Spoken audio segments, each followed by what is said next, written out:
Hi everybody, welcome to Simply Scuba and welcome to Ask Mark, where I answer all of your scuba diving questions. If you have any questions, let me know down in the comments below. If you use the hashtag AskMark, it just makes it a lot easier for me to find it, to be brutally honest. But yeah, any other questions, let me know down in the comments below and I will try my bestest to answer it in next week's show. So today we are talking about trimming wetsuits, dry suit recommendations, the 4 pillars of scuba diving, redundant wings, butt pouches, and DSMBs. All very interesting. Let's jump into the first question. The first question comes from channel regular Kyle Knickerbocker, and they ask, hello again Mark, hello again Kyle. My 7mm wetsuit gets snug around my neck. Can I trim the neck area of my wetsuit, and what steps should I take? It all depends on your wetsuit. Best case scenario, it's just sort of raw cut neoprene, in which case, yeah, it's pretty simple. The main thing that you do need to sort of pay attention to is the stitching and a nice smooth cut. So if you have a really smooth line, there's no sort of weak points, but if you're using scissors and you cut and then it leaves a little bit of a nick, that section of neoprene is quite weak to tearing. So try and make sure you have a very smooth cut all the way around and pay attention to the stitching. If you have a stitch that runs through the neoprene, you kind of want to glue it first, just where on the line that you're going to cut it. Put a dab of something like, Shorelock, or sort of a black witch or something, a water resistant flexible adhesive, and that just holds the stitching together, because usually it's blind stitch. You want to hold all of those threads together. You can then cut through the center of that patch basically, and then re-glue that edge just to prevent the stitching from undoing itself, and the actual join of the neoprene, it just sort of glues it together basically. If it's not just a raw cut of neoprene, then I'd be incredibly careful. With like rolled neoprene, you're going to ruin the seal, and yeah, you do have to be quite careful. I mean, if it's 7mm, then chances are it's going to be a fairly raw cut, because most of them tend to be quite simple. You have a glide skin on the inside to seal against your neck, and then when it actually comes up to the actual very edge, they don't tend to do anything overly fancy. When you start to see rolled neoprene, it's usually on thinner suits like 3 or 2.5mm wetsuits. But yeah, just have a look at the edge, and it's always worth taking a little bit off instead of taking like 1/2 inch off or something. Just start with about 1/4 inch, because that will make a world of difference. And hopefully you've already tried alternatives like just sort of loosening the Velcro on the back of your neck, those sorts of things. Try and do that first before you physically alter. But yeah, it can be an uncomfortable situation where you've got too much neoprene up around your neck. I've had it on dives up in the Arctic Circle before, where all you want to do is just get that hood off, because it's just so uncomfortable. And yeah, it feels like you're cutting off blood circulation. You just need to get stuff off of your neck. But the old adage of measure twice, cut once, and then cut a little bit at a time. If you need to, you can always cut a bit more off, but the more you cut off, just the looser it's going to get, and then it's going to sort of let more water in. So do it little by little, and sort of test it out, see how it feels. Kirk Cooper asks, what do you think about the Hollis DX300X dry suit? I've looked at one today and I'm impressed for the quality, for the price points, £1,500. Would you recommend something different that is built the same or better around that same price point? £1,500. Yeah, that's a pretty good price range for a membrane dry suit. It is a nice suit, pockets, everything, membrane. So yeah, it is a good suit from a decent brand for Hollis. £1,500. I'd be looking at Aqualung Fusion wetsuits as well. I think the main one around that price point is the Bullets. Just very different. When I first saw it, they're kind of very different to any other membrane dry suit. It's basically a double membrane dry suit. You have a internal suit which is like 2 sizes too big, and that is what's keeping you dry. I think in the Bullet it might be breathable as well, but it's 2 sizes too big for the size that you choose, which means it's really easy to get in and out of. Actually, tell a lie, getting in can be a little bit different because you've got all of this excess sort of fabric. It can sort of bunch up, so you do have to sort of take a little bit more time sort of getting into it. But once you're in it, you're basically wearing a suit that's 2 sizes too big, so you have complete flexibility and movement in and out of the water. But to prevent it from being big and baggy, they have the second external suit, and that is sort of elasticated, so that all tucks it all into your body, and you still have complete flexibility, unlike any other membrane dry suit that I've been in before, but in a sleek suit that stays nice and hydrodynamic, still has pockets, which is why you have to have the braces to hold the pockets up. If you put anything in the pockets, of course, they'll start to drag down, but it has an internal sort of system to hold them in place. But that's around that price point. So if you're looking around, it's definitely worth looking at the Aqualung Fusion range. I think Apex, I know they did one in the KVR 1. I'm not sure if they still make it at the moment. I think they're working on a KVR 2, but that hasn't been like announced or confirmed or anything yet. I'm just presuming the fact that they stopped making it for a section and now there's like this empty space. I imagine they're going to bring out a KVR 2 at some stage. But yeah, I'd definitely look at an Aqualung Fusion dry suit. Adam Kurniadi asks, "Hey Mark, I hope you have an answer to my question." I hope so too.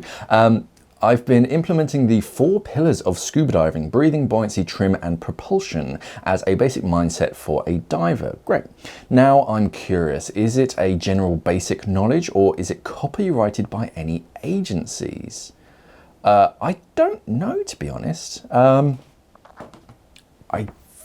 It might be PADI, but I don't know. It's kind of one of those terms that you see in like diving forums from time to time. I don't honestly know if it is copyrighted by any specific training agencies. If anybody does know, pop it down in the comments below. But yeah, I've heard people.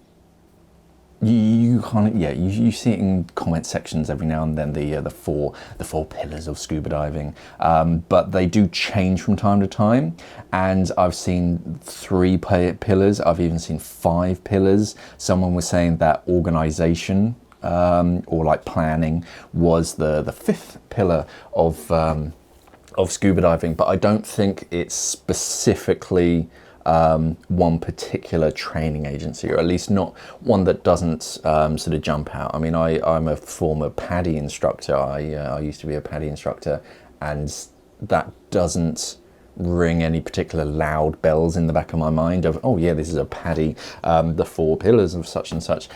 So it might not be, it might be sort of a GUE or something, but I don't know. I don't think it's specifically one training agency. I think it's just a general thing that the diving community has kind of come up with and said, you know what, these are important for new divers as like fundamental skills. If you can work on each of these, make sure you're sort of up to scratch with these, then you can become a competent diver. But yeah, just you're doing the right things in looking and trying to self-assess, because too many scuba divers, they get their card and they go, yes, I'm a qualified diver, boom, and then they get in trouble. But if you reassess yourself continuously, you're going to be a great scuba diver, because you're thinking about all that kind of stuff and how you can improve going forwards. But I don't know. Let me know down in the comments below. I don't think it's associated to any one particular training agency. I think it's just something that the general diving community has come up with and kind of coined this term themselves. Ahmed Kaki asks, hey Mark, how's it going? So far so good. I'm getting into side mount diving. Cool. Which regulators and BCD would you recommend for side mount? Also, I noticed some BCDs have an option for a redundant bladder. Both of the options are priced the same. Other than having the extra bladder, why would I choose that option, and are there any drawbacks or benefits? So BCDs and regulators for side mounts. Regulators, I mean, I love a good Apex XTX50. With the DST first stage, you get a 5-port swivel turret, so you can route hoses very intuitively, and the 4 low pressure hoses around the turret can rotate. The XTX50 is just a tough second stage. You can boost it up if you're going some really rough places to the MTXR. But that would be the style that I would look for, a 5-port swivel turret, and something that has that sort of 5th port. The X-Deep NX700 with the LS200 second stage, lovely regulator. Also has a swiveling turret, so that would be quite good for side mount diving as well. So maybe look into that, and that has a lovely breathe. So so definitely check that out.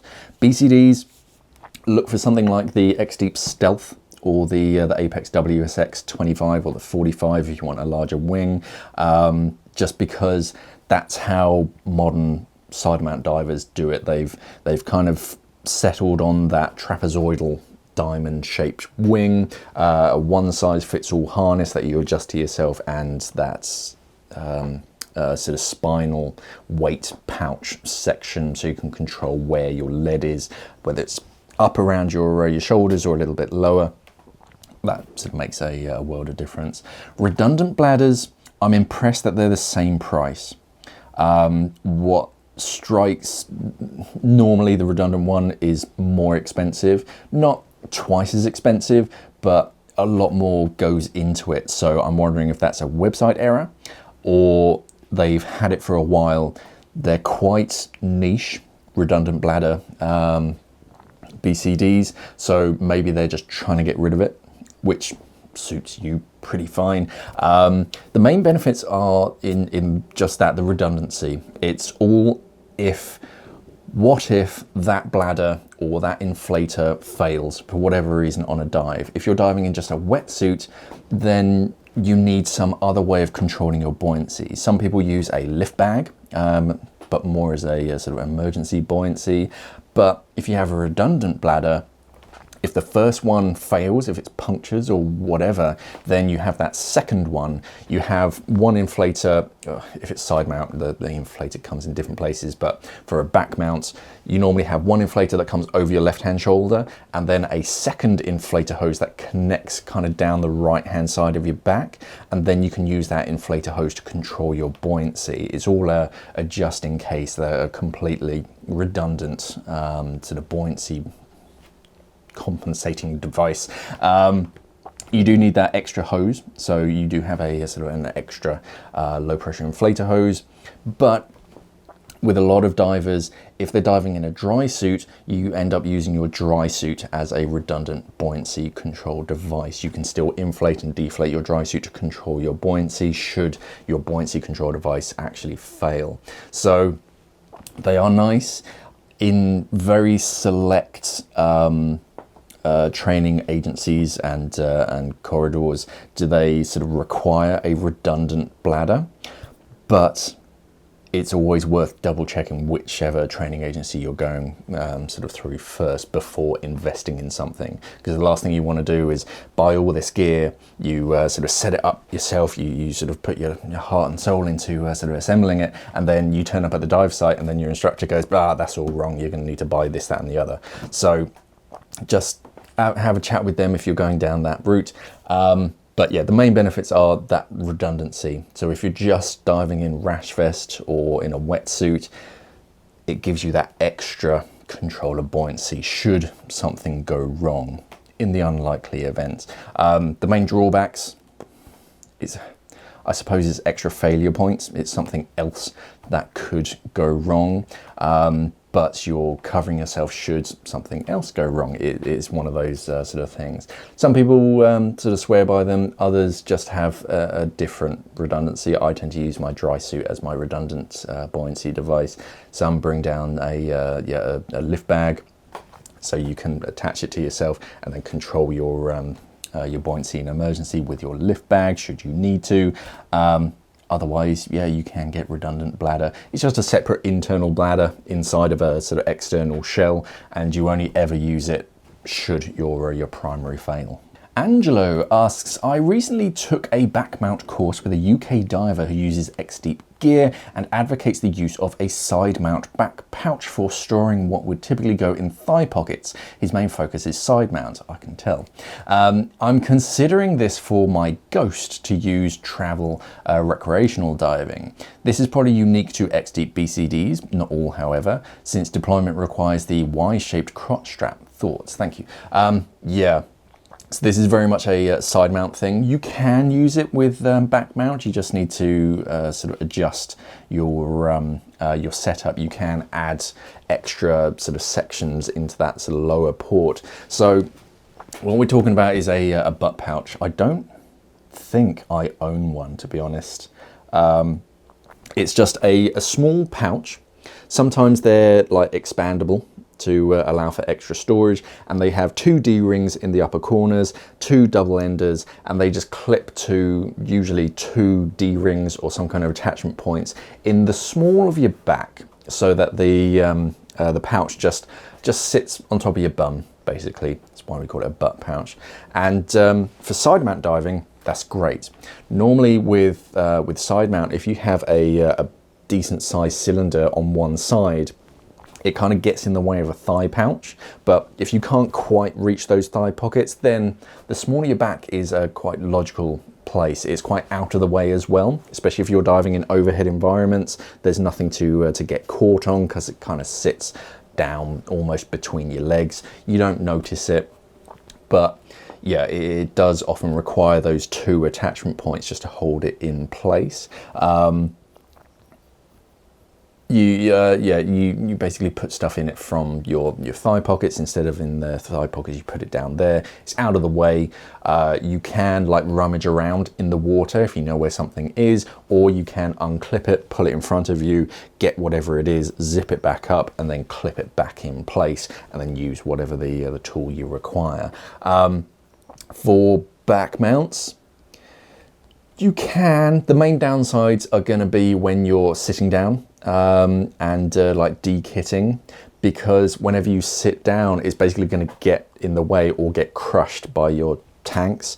With side mount, of course, that doesn't happen because it's not on your back. But with a twin set or something, yeah, if you sit down, the bottom of your cylinders are then going to crunch it down, or you're actually going to sit on the pouch, which is just going to be a bit uncomfortable. So it would be better if you like unclip one side so it just swings to one side a little bit. It can be done. I tend to keep a spool there out of the way. It's quite easy access.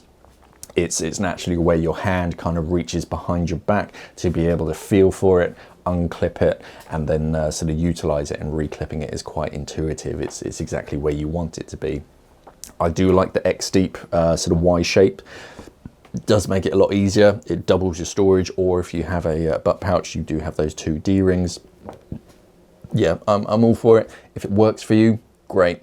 If you don't have an attachment point, there used to be, I presume they still make them, a section. I used to have part of an old side mount BCD, and it has the lower 2 rails that just sort of sit at your butt, and then it has grommets so that you can bolt it using like book screws onto the bottom of your back plate.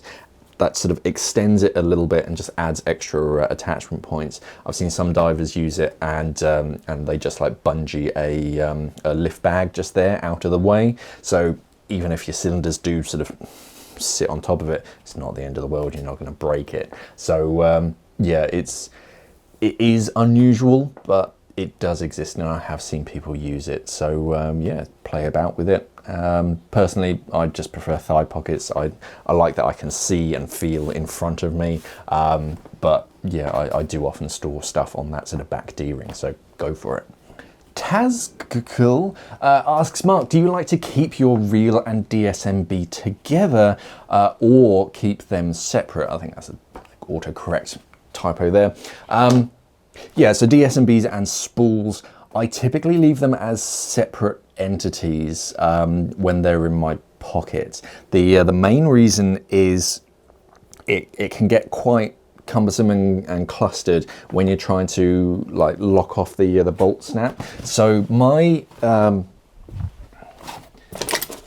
my spools, I always have them locked off onto a bolt snap, so that can be attached onto a D-ring or an anchor point inside of a pocket, so that it's very hard for it to like disassemble itself or detach itself when it's got a few extra centimeters of line, because if you attach it onto the spool itself, if it's in a pocket and it's moving around, or even on a D-ring, there is a chance that it can detach itself without any input from you, and that way there's not really enough space to then attach to do that with a DSMB on it as well. So I quite like it as separate entities. It only takes like 10 seconds, even with gloves, to attach a DSMB onto that leader. It also means that you can change it. If you're on a recreational dive and everything's gone sort of really well, you're only really doing a safety stop at the end, then yeah, you select a small 15-meter spool, you attach it onto that, send it up, job done. If you're going on a deeper dive, then you can attach it onto a 30-meter spool and send it up even sooner. It gives you that kind of flexibility, and it also ensures that you're checking that, or you're ensuring that it's always attached onto the DSMB before you send it up. Whereas if it's if you leave it attached, sure, you trust that it's always attached, but something might have happened. If it's always attached, then it can start to wear away at the actual line itself at certain points. So the last thing that you want is to just, oh, it's always attached onto my DSMB, everything's always fine, I trust my my knot that I tied or whatever, and then you send up the SMB and it just pulls the line, and then the DSMB shoots up to the surface and you're still holding onto your spool. So yeah, whereas if you have it as a separate item, you're ensuring that yes, this is going through, you're attaching it, and there's no continuous wear in any one particular point on that leader. I do see the benefit of having it continuously attached though, because it just saves time and effort in the water. It's no big deal. You sort of have it attached, but when it comes to this point where you're attaching your bolt snap and then clipping it off onto something, there's just something else also attached onto it. I have nothing against divers who have it all as one individual item and then clip that off. That's perfectly fine. If that works for you, great, do it. Personally, I have it as two separate items, and it just practices my skills at each dive and my dexterity as well. I don't want to be sort of complacent with that kind of stuff. And that's it for this week. Thank you for all of your questions. They were quite good. You guys are amazing at coming up with good questions. It's not the sort of the simple questions again and again and again. It's always slightly different, interesting ones. So well done you. If you do have any questions about anything, let me know down in the comments below. And if you use the hashtag AskMark, this makes it a lot easier for me to find it. If it doesn't pop up immediately in the comment section when you hit submit or post or whatever it is, don't worry. That's just how YouTube works. If it has the hashtag, it kind of hides it. It puts it into a separate section behind the scenes, and then every now and then I go through them and I literally have to click on a tick for it to sort of show up. So if it doesn't show up, don't worry. I do see them, and then it will sort of pop up in a few days or so when I actually get around to it. And then yeah, in next Friday's show, if your question is interesting enough, then yeah, I'll have a chat about it in next week's Ask Mark. Don't forget to head over to simplyscuba.com. We do sell some pretty interesting stuff, and this is the time of year where you really do need to be looking at the new in section, because it's 2022 now. February, March time is when we're ramping up, getting into the diving season, so you're going to start to see some new and interesting stuff, so definitely stay tuned for that. Thank you for watching, everybody, and of course, safe diving.